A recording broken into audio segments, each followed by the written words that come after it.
Yeah, it's right there.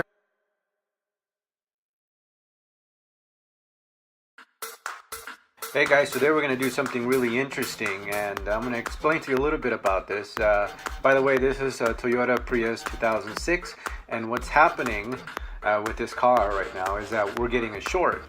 The fuse right here, this little fuse, this is a 15 amp fuse, and it's getting blown out for some reason. We didn't have no idea what the hell was happening until we found out there was smoke coming out from here. And we took a lot of stuff apart. We took the bumper off and the headlight, and so we can have access to it. And what was happening is that this module right here, this thing was causing a short. Let me tell you what this is. This is a coolant drive motor inverter cooler water pump. Yeah, it's a lot of words.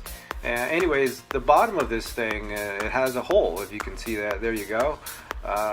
So that's where the smoke was coming from, and it smells pretty bad. It smelled like burning rubber. So we're gonna go ahead and replace it. So when we replaced it, all this pink stuff, the coolant came out, and when you're doing that, you got to make sure that you got to cork it somehow so it doesn't spill any further. Anyways, this is what the product looks like. This is the old one, so when you buy it, make sure you get the same one. So this one is the new water pump that came in from eBay.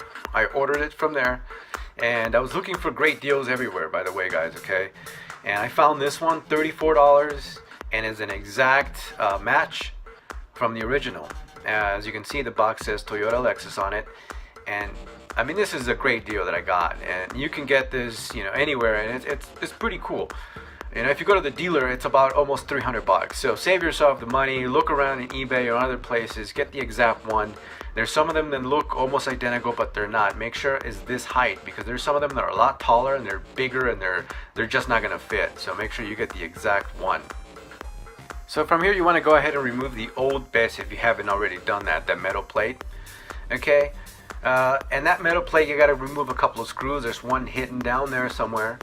Let me go ahead and shine some light in the situation, that way you can see what I'm talking about. It's not so bad to get to, and it's not screwed on very tight, so you can get that one out. Okay, you gotta move a couple things around. But there it is. Once you move that, there's a little screw. Once you remove that, everything else is a piece of cake. Remove everything out of the way. Now you can move, pretty much just release the bracket to remove the plate. Once you got everything, clean everything off. If there's any of the pink stuff that's everywhere, and it does get everywhere, but don't worry, it's very easy to clean. If you had brake clean, you can go ahead and put it on. Once you get your new product in there, you can go ahead and just put it on the same way you removed the first one, and start putting everything back the way it was. You put on the screws, you tighten the screws. You don't really need to tighten the bolts that already come in with the base. Those are already tightened by the manufacturer, I guess. You put everything back, all the hoses, you put the clips back on the way they are, the way they were. Make sure everything is fastened, right? And then once that's all together, start putting everything, just make sure that everything is tightened and everything is correct, and there's nothing else that's loose, that's on the way. Some of this pink stuff you have to go ahead and replace and buy a new one. And of course, your fuse, you have to replace your fuse if it's not already blown. That 15 amp, that's the one you have to replace. And of course, once you do all that replacement, put everything back the way it was and start the car and see if that changes anything. And of course, you will notice that will fix the problem. Of course, that pink coolant, my advice is to get it directly from Toyota.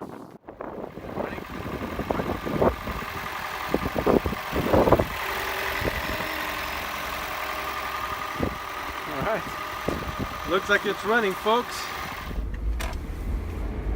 Alright guys, here's the test drive of the car after installation of the new module there, of the pump module.